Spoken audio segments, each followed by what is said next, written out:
एक देही इलाके में सोनम नाम की लड़की अस्पताल के बाहर छोले बेचा करती थी। गर्मा गर्म छोले ले लो, चना जोर गरम बाबू मैं लाई मजेदार चना जोर गरम, इसमें डाला है गरम मसाला, इसे खाएगा दिल वाला, ले लो चना जोर गरम ले लो। सोनम के छोले खूब बिका करते थे। दवाखाने के मरीज जब ठीक होकर बाहर आते तो वो एक बार सोनम के छोले जरूर नौश फरमाते। और दवाखाने के बाहर पिंकी नाम की लड़की भी आती थी पापड़ लेकर। उसके पापड़ कम बिका करते थे, इसीलिए वो सोनम से बहुत हसद रखती थी। गर्मा गर्म छोले, सड़े बुरे छोले, पता नहीं कितने दिन बासी पुराने छोले उठाकर लाती है ये सोनम सड़ियल। मेरे छोले तेरे गंदे सड़े बासी पापड़ से तो अच्छे ही हैं। सच बता, कितने दिनों से नहीं नहाई है तू? सोनम शाम को लौटकर अपनी ज़ईफ माँ की खिदमत किया करती थी और उसे दिन भर की गुफ्तगू भी सुनाती। अम्मी जान, एक अमीर शख्स ने मुझे 100 रुपए तोहफे में दिए। ये क्या होता है? जब कोई खुश होकर ज्यादा पैसे देता है तो उसे ही तोहफा कहते हैं। बेटी, तू अपनी शादी के लिए कोई लड़का तलाश कर ले। मैं तो कहीं उठकर जा भी नहीं सकती। पहले तुम पूरी तरह से ठीक तो हो जाओ, तब मैं अपनी शादी कर लूंगी। सोनम की माँ की तबीयत दिन ब दिन खराब होती गई। एक रोज उसे अपनी माँ को लेकर दवाखाने जाना पड़ा। पिंकी ये देखकर बेहद खुश हुई। सोनम की माँ दवाखाने में है, वो अब छोले बेचने नहीं आ पाएगी। तब तक मैं छोले का कारोबार जमा लेती हूँ, इतना अच्छा मौका फिर नहीं मिलेगा। पिंकी ने पापड़ बेलना छोड़ दिया और छोले का कारोबार किया, लेकिन पिंकी के छोले लोगों को पसंद ही नहीं आए और पापड़ की तरह उसके छोले भी बहुत कम बिके। उधर सोनम की माँ की तबीयत ठीक हो गई और वो दोबारा छोले बेचने आ गई। सोनम के वापस आते ही उसके पास खरीदारों की मजलिस हुई। मैंने छोले बेचे तो किसी को पसंद नहीं आए, और इस मरियल के छोले को देखो, लोग कैसे लबालब नौश फरमा रहे हैं।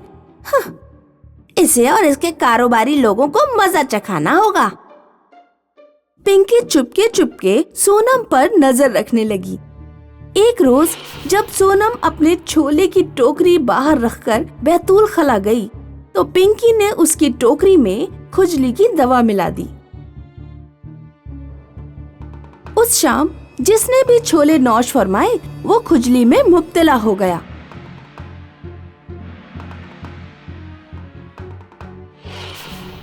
लोग सोनम को दवाखाने के सामने से भगा देते हैं। पिंकी ये सब देखकर बेइंतहा खुश होती है। अब आया ना मजा। सोनमपुर मीरपुर जाने वाली राह पर बैठकर रोने लगी। अब मैं अपनी माँ का इलाज कैसे कर पाऊंगी? सोनम के पास एक ज़ईफ औरत खाना मांगने आई। बेटी, अपनी टोकरी के कुछ छोले मुझे भी दे दो, बहुत भूख लगी है। अम्मा, ये छोले मत खाओ, इसमें किसी ने कुछ मिला दिया है। मेरे पास 100 रुपए हैं, चाहो तो ये ले जाओ, कहीं से खाना खरीद कर खा लेना। सोनम ने जिस ज़ईफा को अपना 100 का नोट दिया था, उस ज़ईफा ने छोलों की टोकरी पर हाथ रखा। कुछ मोजिज़ा हुआ, फिर वो ज़ईफा चली गई। सोनम खुजली वाले छोले लेकर घर पहुंची। उसने ये वाकया अपनी माँ को बताया। ला, एक चम्मच छोले खाकर मैं देखती हूँ, पता चल जाएगा कि इससे खुजली हो रही है या नहीं। माँ ने एक चम्मच छोले नौश किए। छोले खाते ही सोनम की माँ एकदम अच्छी हो गई। मेरी दुख्तर, मैं बहुत अच्छा महसूस कर रही हूँ और मुझे कहीं खुजली भी नहीं हो रही। लगता है तुम्हें कोई गलत फहमी हुई होगी। तुम इन्हीं छोलों को दोबारा फरोख्त करने जाना।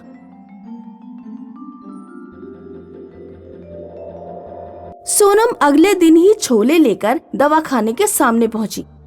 दवाखाने के बाहर ये बात तेजी से फैल गई थी कि ये लड़की तिलिस्मी छोले बेच रही है, जिसके छोले खाने से कई बीमारियां ठीक हो रही है। सोनम के पास मरीजों की भीड़ उमड़ने लगी। लोगों ने उसे 2 गुने 3 गुने पैसे दिए और छोले खाए और सभी अच्छे होकर घर लौट गए। पिंकी को भी ये बात पता चली। तिलिस्मी छोले, ये क्या पागलपन है, जरा मैं भी तो खाकर देखूं। पिंकी ने सोनम के छोले खरीदे। जैसे ही उसने छोले खाए उसे बुरी तरह खुजली होने लगी। अरे अम्मा, मैं तो मर गई, ये क्या हो रहा है, बहुत तेज खुजली हो रही है। मर गई, अरे मर गई मैं।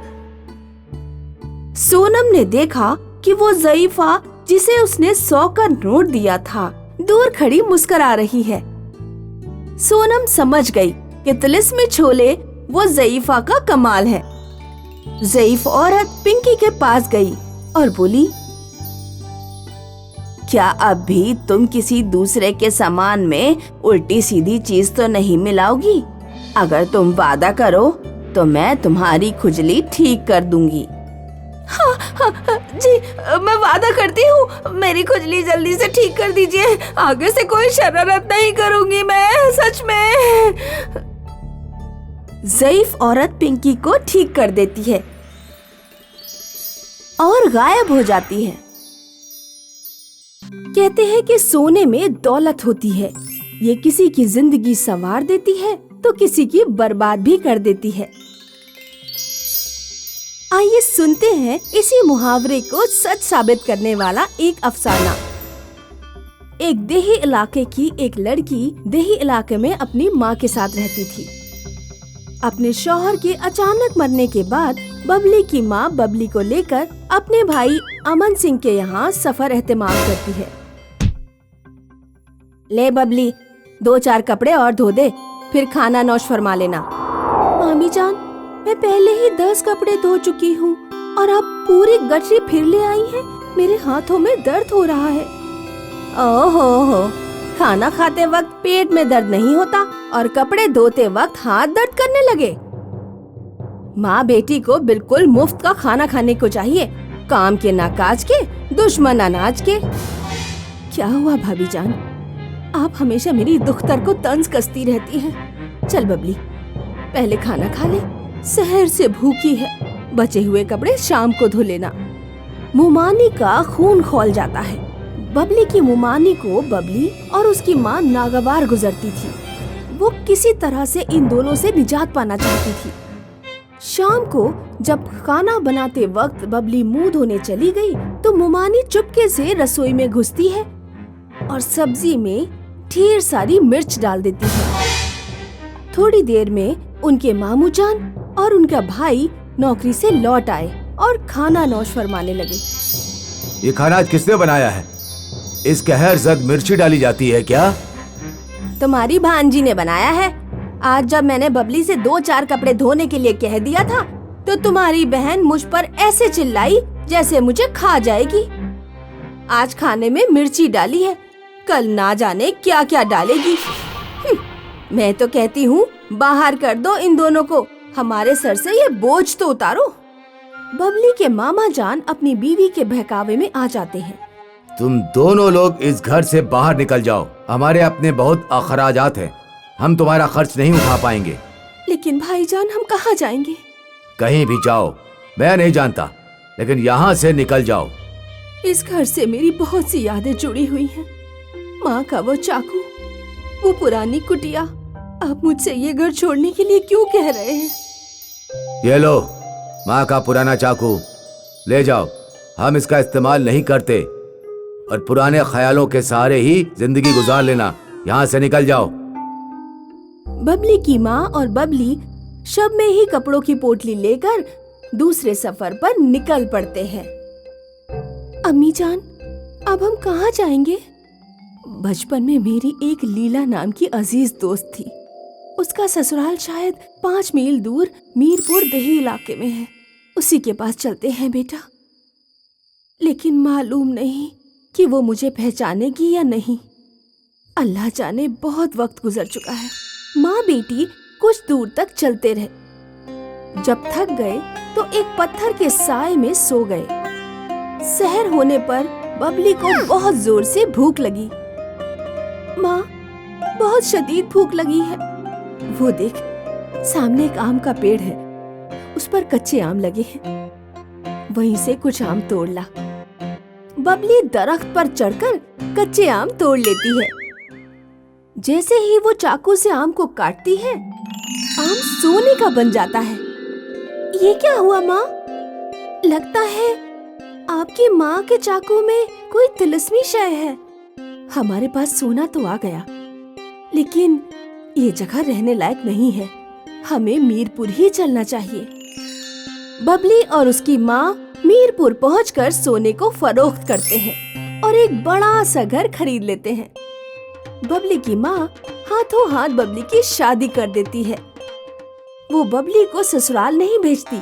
बबली का शौहर घर दामाद बनकर उन्हीं के साथ रहने लगता है। एक दिन जब बबली की अजीज दोस्त लीला अपने मायके गई, तो उसने देही इलाके के लोगों को बबली और उसकी माँ के बारे में जिक्र किया। बबली की उमानी लीला की बातें सुनकर हैरान हो गई। उस रात अमन सिंह घर लौटा तो वो उनसे बोली, सुना है आपने जो अपनी बहन को चाकू दिया था, वो कोई तिलिस्मी चाकू है। उससे कोई भी चीज काटिए वो सोने में तब्दील हो जाती है। किस्मत ही खराब है हमारी, इतना कीमती चाकू आपने उनको दे दिया। तुम बेफिक्र रहो, मैं उस चाकू को किसी बहाने से अपने घर ले आऊंगा। अमन सिंह माँ के चाकू की तरह एक चाकू तकमील करवाता है। वो एक चूहा अपने साथ लेता है और एक दिन बबली के घर पहुँच जाता है। बबली की माँ उस दिन घर पर तन्हा थी। सलाम अलैकुम आपा, मैंने तुम्हारे साथ जो कुछ भी किया मैं उसके लिए माफी चाहता हूँ। कोई बात नहीं भाईजान, अब हम अपनी जिंदगी में खुशहाल हैं। अमन सिंह ने देखा कि तिलिस्मी चाकू पास की मेज पर ही रखा है। वो अचानक ही अपनी जेब से चूहा निकाल देता है। इतने में ही अमन सिंह चाकू को बदल देता है।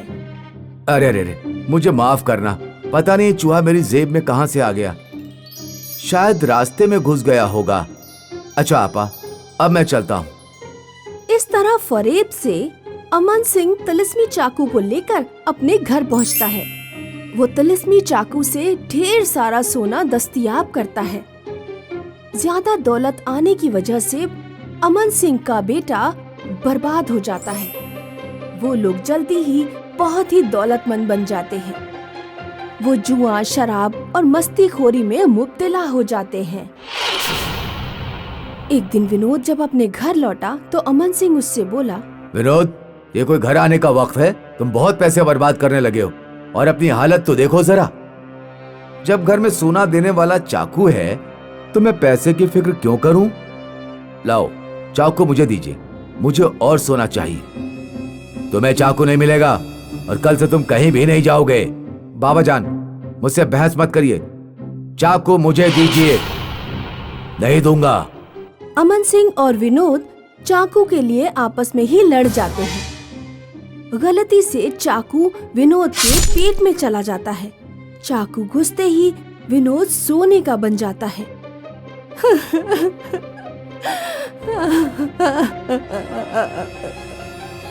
या अल्लाह, यह क्या हो गया? मेरी जिस्त बर्बाद हो गई। मैंने चाकू से अपनी किस्मत फोड़ ली। मेरी इकलौती औलाद मेरे हाथ से चली गई। अब यह दौलत मेरे किस काम की है?